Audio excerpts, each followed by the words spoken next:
He's recovering now. I wonder if at some point I may be able to catch a glimpse of some suspicious behavior going on around here. It's locked. Locked? Oh, for...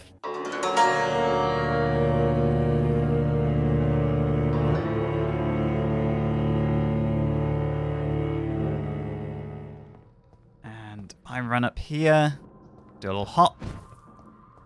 Voila. Now, let us have a good day's rest and slumber. I am now strong enough to take on an ultimate ability. You focus your power to boil your target's blood, causing it to violently explode. That's not quite as subtle as I would perhaps like. Dealing damage to the target and anything nearby. Blood Cauldron. Then there's Abyss, a shadow power. You create a shadow vortex at your target's feet. Coming to life, the shadows interrupt an enemy in the area and inflict tremendous damage. Finally, Rage. You lose control and let the beast take over for a short time. The beast teleports itself to all enemies around you and strikes them with furious blows. That would be incredibly useful. I think more than most abilities. Imagine I'm cornered by the Pruan guards. They're surrounding me. I have no room to move. I can let this beast out and fight them all off. It seems too good to pass up. But 1,000, that's 1,000 blood.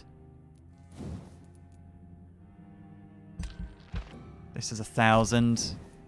They are all 1,000, and I don't necessarily need to take them. Shadow Veil has proven to be exceptionally useful.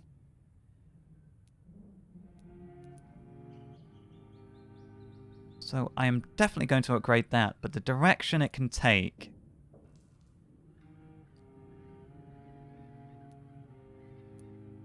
Shadow Veil, 10 stamina per second when walking, which is more.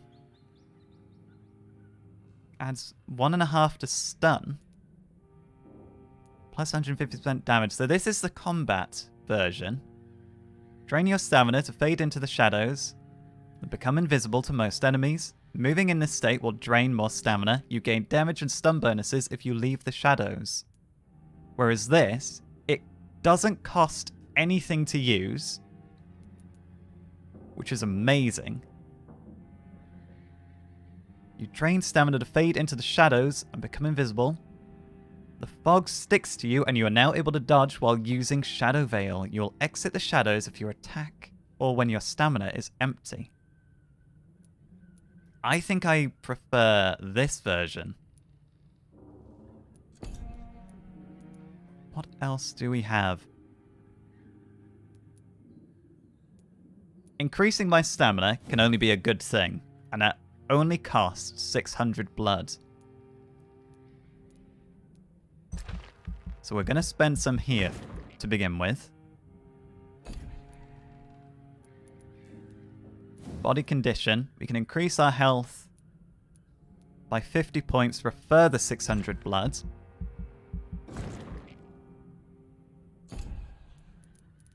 We're going to take Rage. Does that take up an ability slot, though? Oh, I can't go back and check. No, I don't want to cancel. It's a lot of blood to use on an ability if I can't then use it. We'll risk it. We're going to take Rage. It seems the best one if I'm backed into a corner. And we still have nearly 1,000 more blood. There's Blood Barrier. That's proven to be very useful. And it can absorb another hit, but we cannot afford it.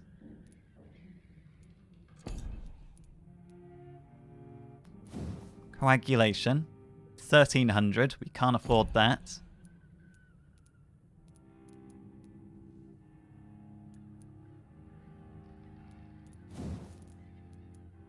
This is only 300 points for an extra 50% damage when we use Bite. And we do use Bite a fair amount. I can't afford Shadow Veil anymore.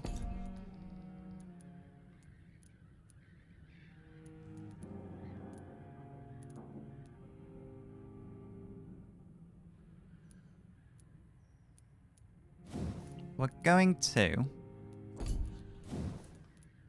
put 300 points. Oh, 300 points in hard biting.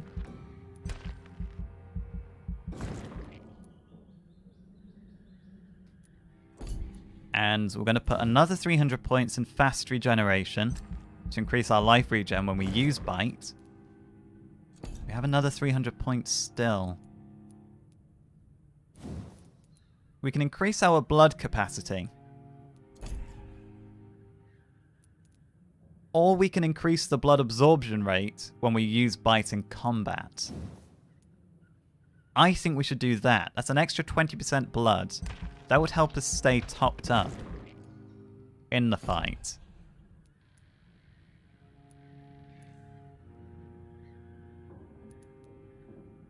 Okay, let us settle on this.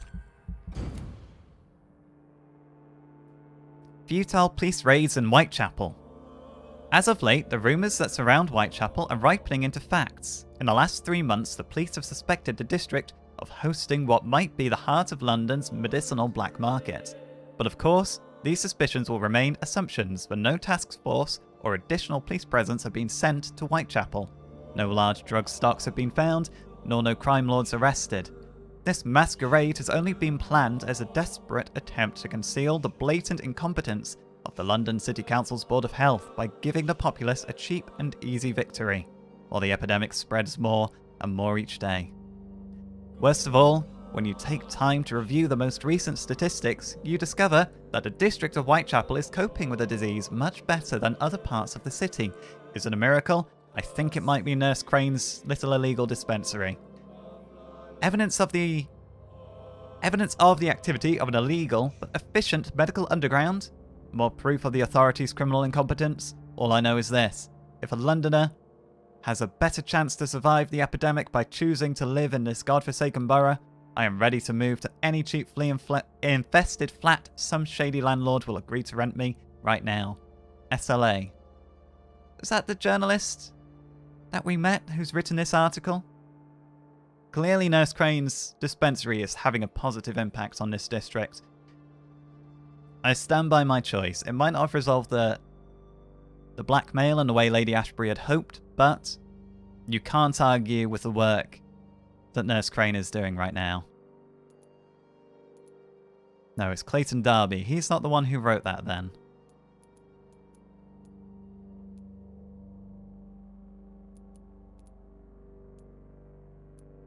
I only have a few treatments to spread around this district, but we will get up for now.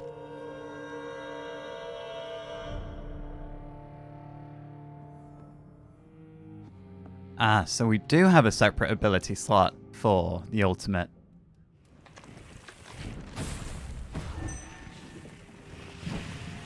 Interesting. I can't wait to see the effects when we are actually in danger. Now, what do we need to do? We need to go meet Edgar Swansea. And I should go check in with that widow that we met the other night, that we saved in the cemetery. Here she is. How Shun. I need to convince her to go back to Whitechapel. Oh, don't tell me she's in the cemetery again. Ah, right. Where are we going to find her then?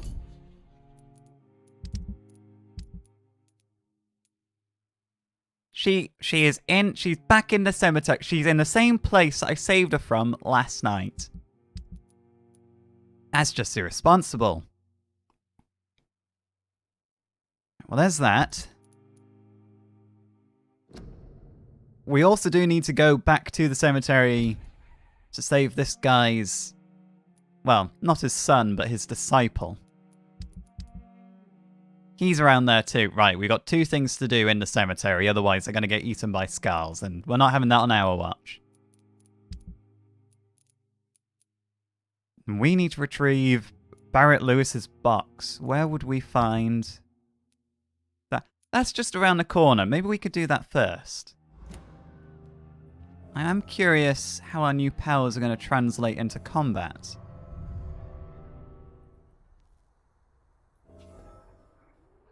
Oh. Right, well, hopefully that door is just permanently unlocked now.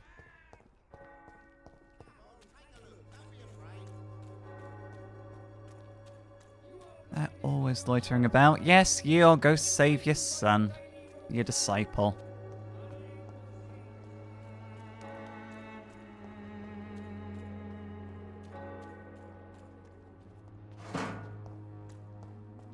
Oh. Of course there's the Purring Guard. How are we looking? Level 11. Level 12, right. These should be a little bit easier now. However, if we can stealth, we should.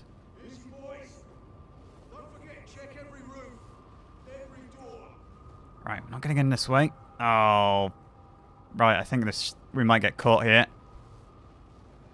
Oh, are they blind? The Pruin Guard are just loitering out here, and inside there's this big boy. One's near. Yeah, I'm surprised you've not gotten its attention, and it's mauling you to death. Well, large beasts. Oh, these are everywhere now. Are they part of the epidemic? Are they the final form of a skull?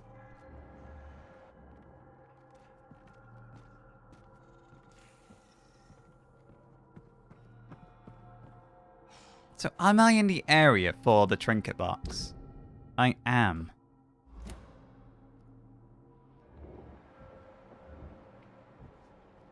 I am surrounded by skull. What do you reckon the odds are that that box is down here with the big one? Or maybe out there with the other big ones? There's certainly no box up here.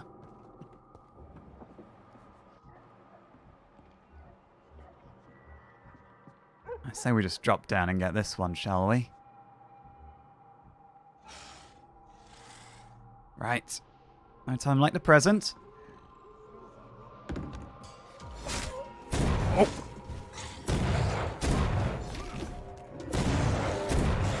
A bit of blood. Come on, let's have a sip. Give me a taste. Oh, pretty quick. You know what, let's get a blood shield on. There we are.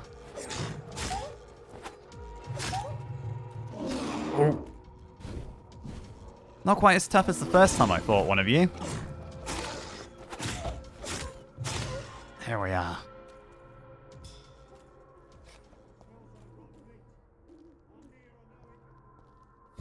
There's that other one. That one then can definitely see me if I was to go into stealth.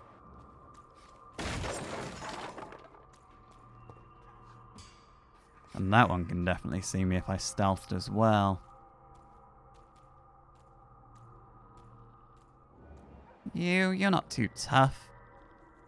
It's a good warm-up for the night. Hello. Oh! Yeah, I need to get my stake out. I didn't really mean to shoot there.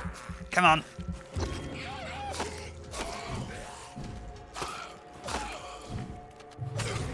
Oh!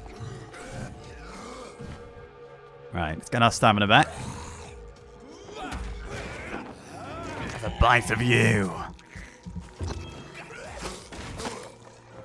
Let's finish you off. There we are. Okay, so I have actually strayed a little bit too far from the area. Cigarette case, a ring. Usual combination of items I find on people.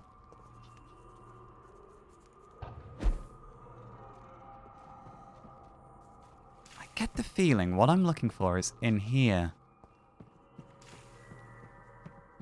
Let's deal with this big boy, and hopefully the Purun guard won't notice. If they've not noticed him now, they shouldn't notice us fighting.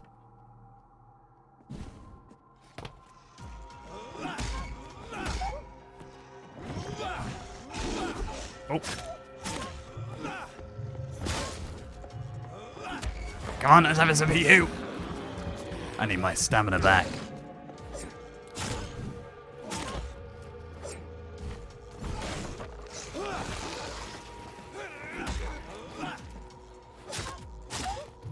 Focus. Don't let the Purun guard notice. I think that's probably the easiest task I've got here. They are not the most well educated.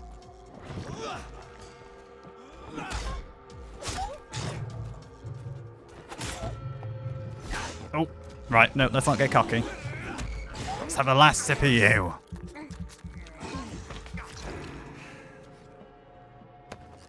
Excellent. Ooh, some shillings.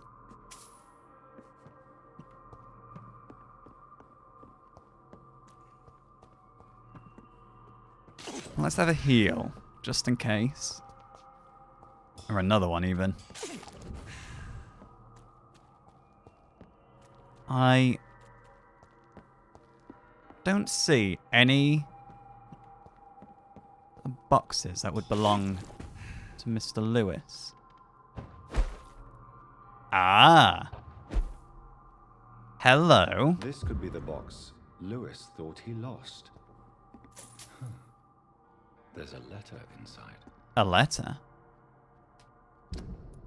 Perhaps we should have a read of the letter. Barrett, there is no easy way to say it, so I'm going to be blunt. We can't keep on like this. At least I can't keep on like this.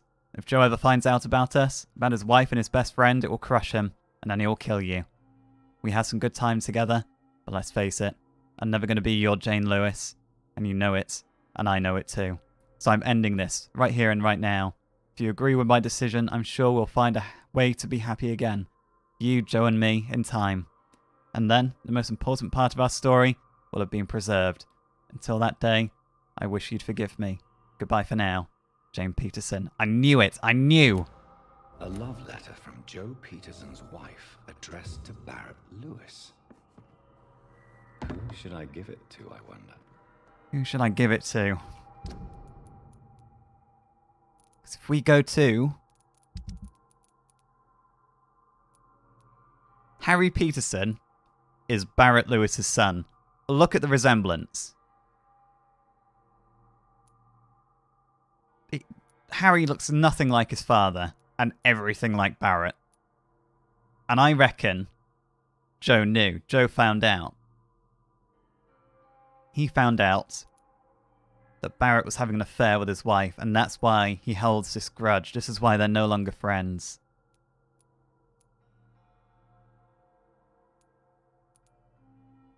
But I think the one I should give this letter... Oh, what do I do? If I give the letter to Joe, if he doesn't already know, he'll probably kill Barrett. I don't think it's fair to give the letter to Harry and let him find out this way. I reckon it should come from... If it's going to come from anyone, it should come from his father, but I don't think his father would ever tell him. And he's his pride and joy. Oh. But I think giving it to Barrett Lewis would be wrong. Can I question them? Stealth up. Let's get out of here. Excuse me. Easy now. Have a nice evening.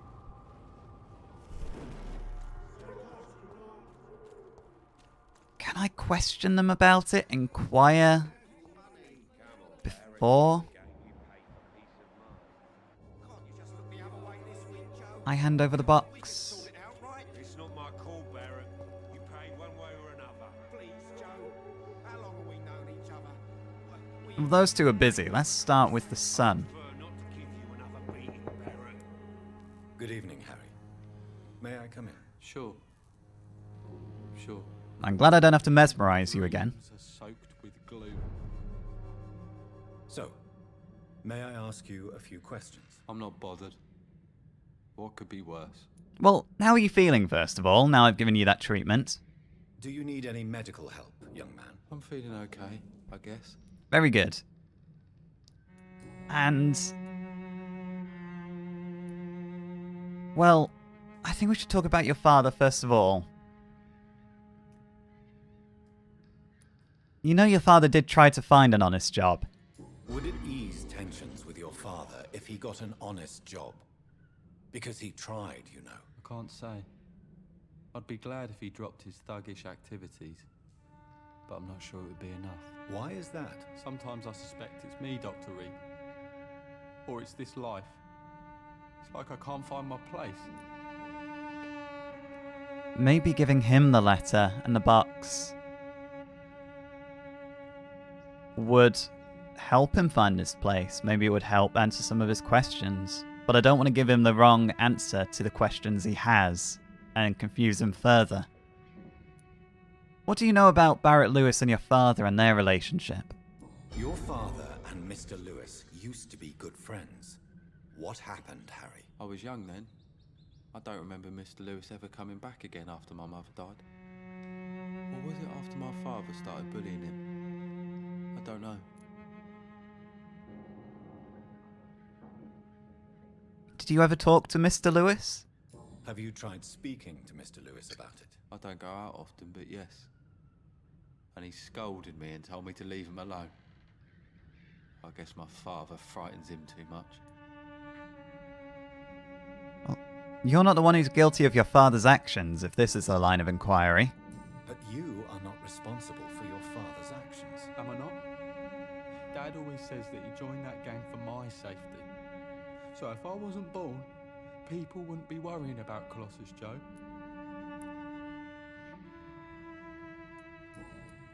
This young man carries a lot of guilt on his shoulders.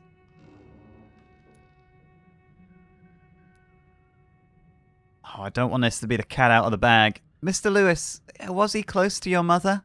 You say he stopped visiting after she passed.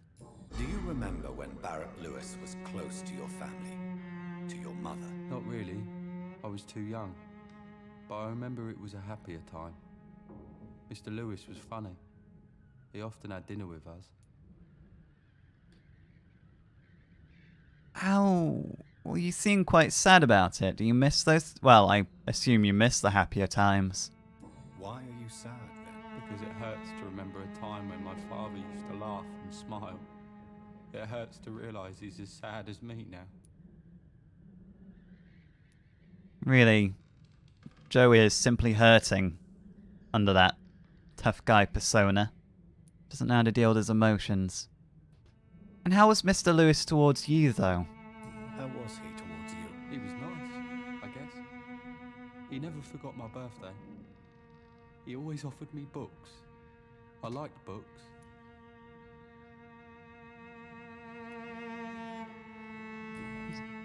Shared interests, even though you're not aware he's your father. I'll leave you be for now. Goodbye, young man.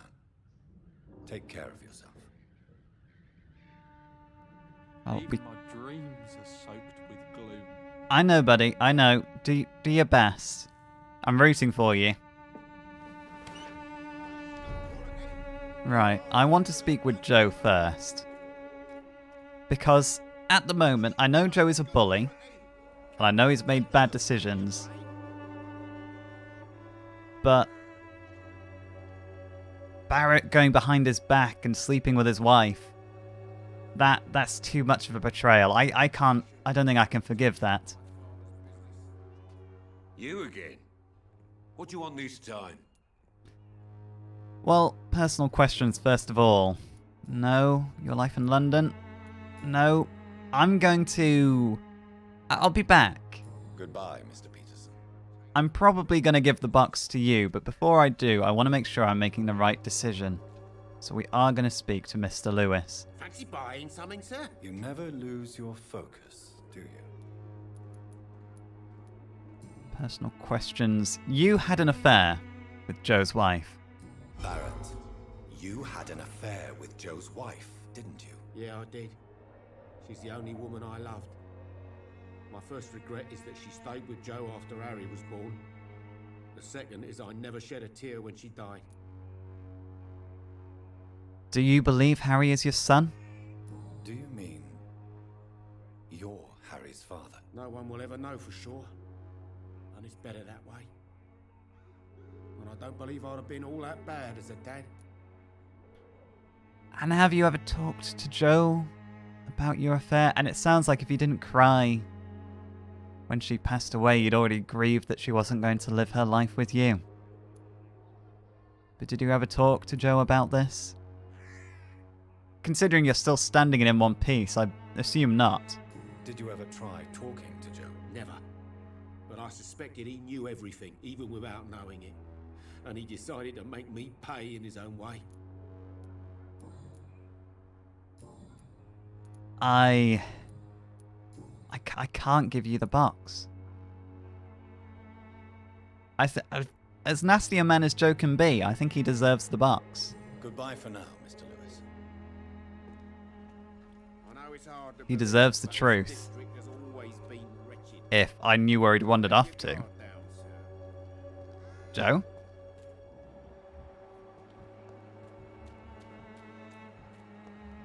There he is. You're late. Where's my money? You're knocking very politely. You again? What do you want this time?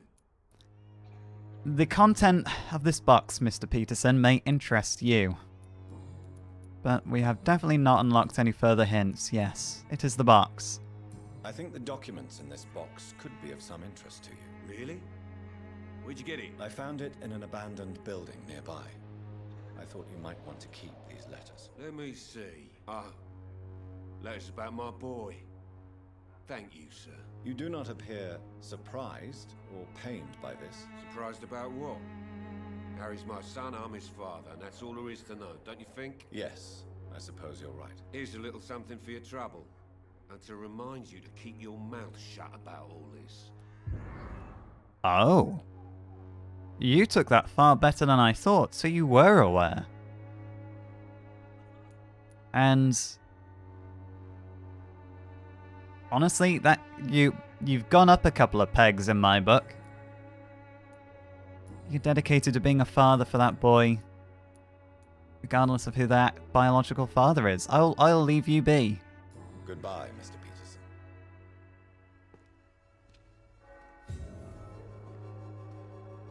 I'm surprised.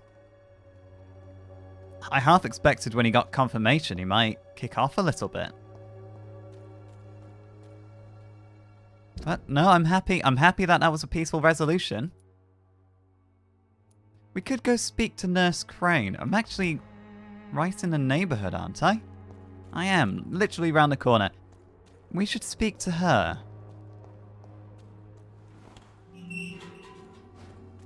She's clearly...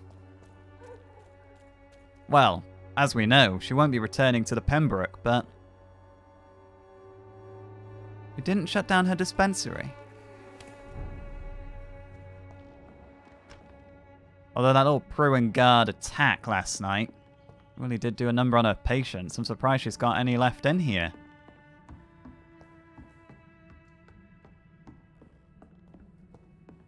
Nurse Crane.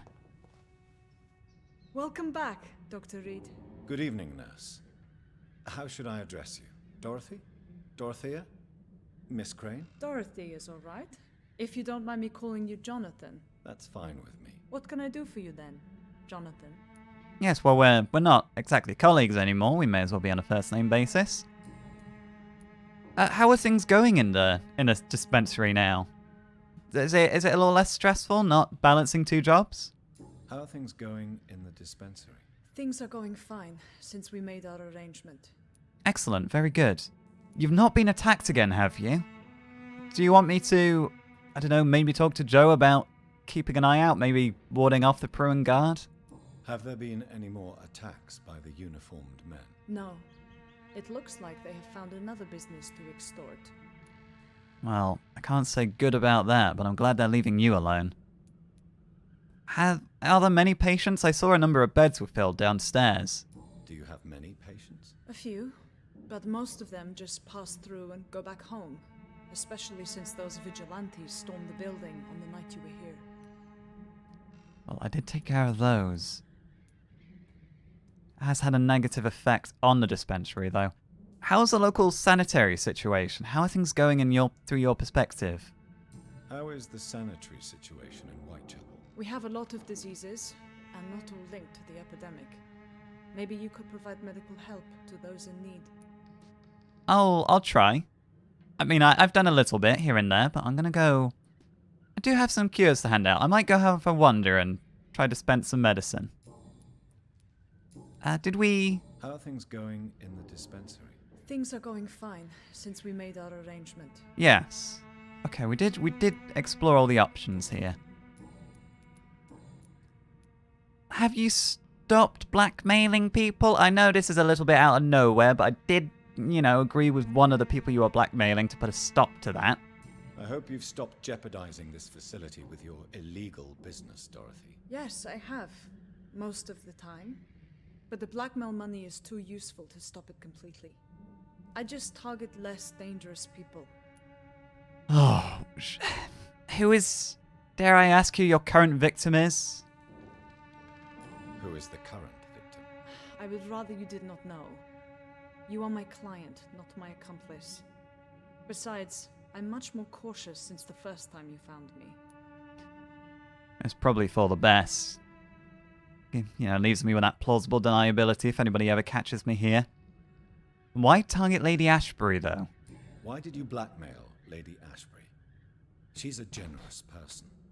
You could have asked her for money directly. She killed those patients, I'm sure of that. I know you like her, but that gingerhead has a taste for blood. A little bit more literally than you might expect.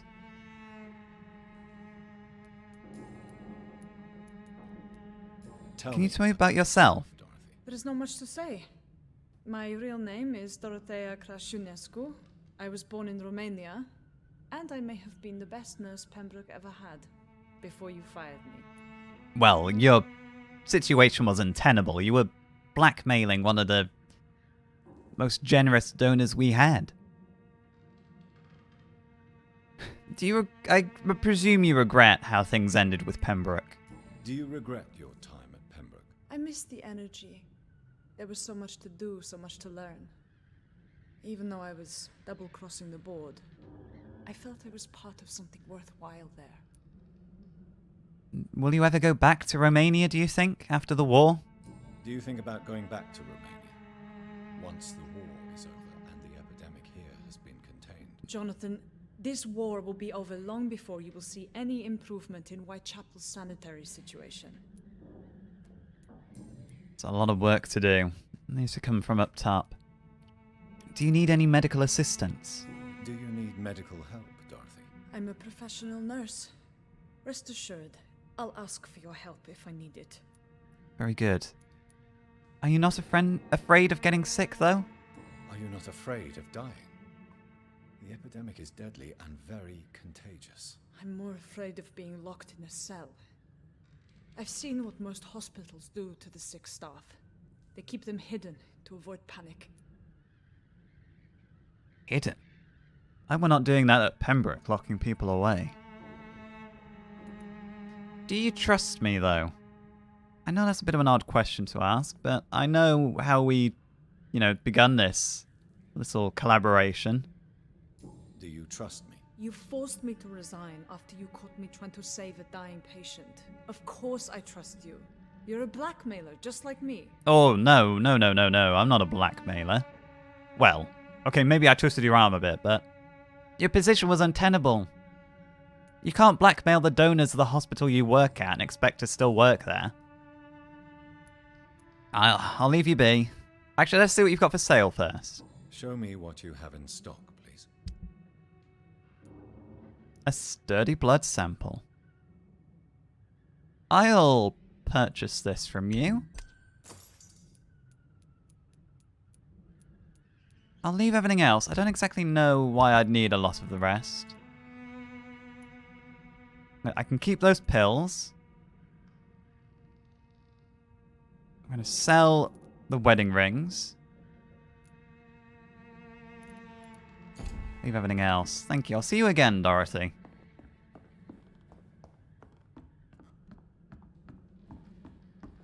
Well, I suppose I should make my way over to the cemetery, but I do want to check in with the gentleman next door, first of all. What was his ailment? And first of all, what treatments do I have? He had bronchitis, didn't he?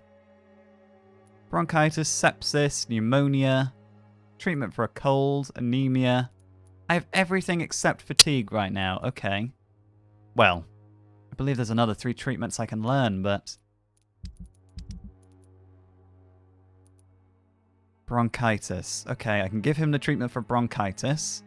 He needs a cold. Benjamin Palmer. I don't have a treatment for a migraine, do I? He needs a treatment for fatigue. A lot of treatments for fatigue needed in this area. And another 2 gentlemen I haven't yet met. Let's start with next door. He was quite pleasant once we, Hello, got over the first hurdle of getting Hello, inside. Dr. Reed. Come on in. Yes, I have your medicine, actually. Do you need some help, Mr. Petrescu? I am very tired, but that is all. I don't need you, Doctor. Well, regardless, I'm going to give you this medicine, and I recommend you take it once a day. Well, I think you do. Take this, and you'll feel better. Free drugs from an English doctor. It must be my lucky day. If you say so. How is Nurse Crane doing these days? Have you spoken to her since last night? How is Nurse Crane these days? I don't know what you told her, what kind of deal you made, but Dorothea seems less anxious recently. Good. Thank you for that, Dr. Reed. It certainly must be less stressful trying to balance 2 jobs, especially in one of the jobs where you're blackmailing the donors. Can you tell me more about Camellia, though, the mute florist? Tell me everything you know about Camellia, the mute florist. I do not believe in the afterlife, Doctor, but I'm almost convinced Camellia is an angel. She volunteered to give out our medical leaflets. Oh, no, we have discussed this before, haven't we? And you didn't really give me much more answers beyond that. I'll leave you be then. Make sure you take your medicine. Goodbye, Mr. Petrescu. Can I just borrow those pills? Or take those pills? Thank you. Consider it a trade. Those pills weren't quite as free after all.